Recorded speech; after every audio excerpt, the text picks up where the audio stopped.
लोकसभा चुनाव के लिए जारी जंग के बीच समाजवादी पार्टी ने अपना मैनिफेस्टो जारी करते हुए कई बड़े ऐलान किए हैं। सपा अध्यक्ष अखिलेश यादव ने अपनी पार्टी का घोषणा पत्र जारी करते हुए पीडीए को प्रमुखता दी। अपने चुनावी घोषणा पत्र के तहत उन्होंने किसानों को लुभाने के लिए एमएसपी सहित 2025 तक जातिगत जनगणना कराने का ऐलान किया है। वहीं महिलाओं के लिए नौकरी में 33% आरक्षण का भी वादा किया है। बता दें, इस बीच उन्होंने पुरानी पेंशन योजना को लेकर बड़ा ऐलान करते हुए उनकी बहाली का वादा किया है। इसके साथ ही अखिलेश यादव ने इस घोषणा पत्र को विजन डॉक्यूमेंट का नाम दिया है। Bureau report SN24 news. और इसको हम लोगों ने कहा है कि जनता का मांग पत्र, हमारा अधिकार, जिसमें मुख्य रूप से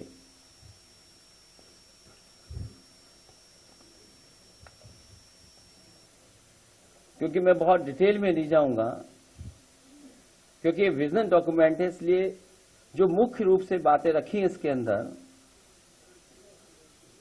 इस जनता के मांग पत्र में, वो सबसे पहले संविधान बचाने का अधिकार, लोकतंत्र की रक्षा का अधिकार, मीडिया की आजादी का अधिकार, लोकतांत्रिक संस्थाओं की स्वतंत्रता एवं स्वायत्तता का अधिकार, न्याय और समानता का अधिकार, सामाजिक न्याय का अधिकार। और जहां सामाजिक न्याय के अधिकार की जब हम बात करें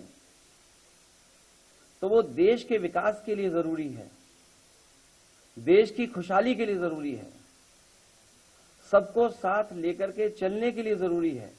और जब हम इंक्लूसिव डेवलपमेंट की बात करें तो सामाजिक न्याय के बिना इंक्लूसिव डेवलपमेंट कैसा। इसलिए देश के विकास की धुरी है जाति गणना, जो जरूरी है। रोटी का अधिकार, महंगाई से निजात पाने का अधिकार, गरीबी से बाहर निकालने का अधिकार, सुरक्षित वातावरण में जीने का अधिकार, जातिवादी टिप्पणी से मुक्ति का अधिकार, गड्ढे मुक्त सड़कों पर चलने का अधिकार, 24 घंटे बिजली की आपूर्ति पाने का अधिकार, गरीब को भी उच्च श्रेणी की शिक्षा पाने का अधिकार हो, बेहतर स्वास्थ्य सेवा पाने का अधिकार, बेहतर सार्वजनिक परिवहन पाने का अधिकार, खेल प्रतिभाओं को निखारने के लिए आवश्यक संसाधन पाने का अधिकार, सुविधा से एफआईआर दर्ज कराने का अधिकार।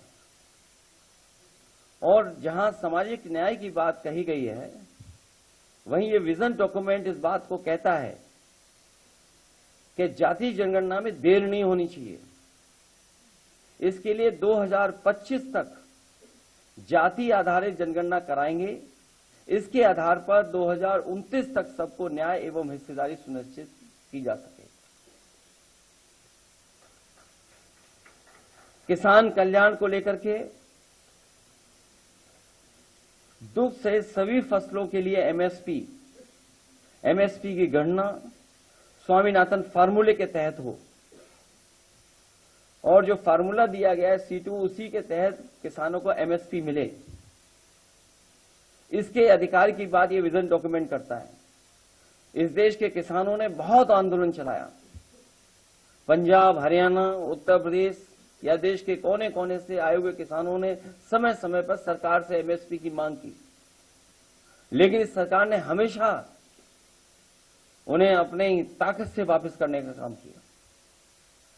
समाजवादी पार्टी इस बात को मानती है कि किसानों को एमएसपी दिया जाए। बिना एमएसपी के उनकी खुशहाली के रास्ते पे लाना संभव नहीं है।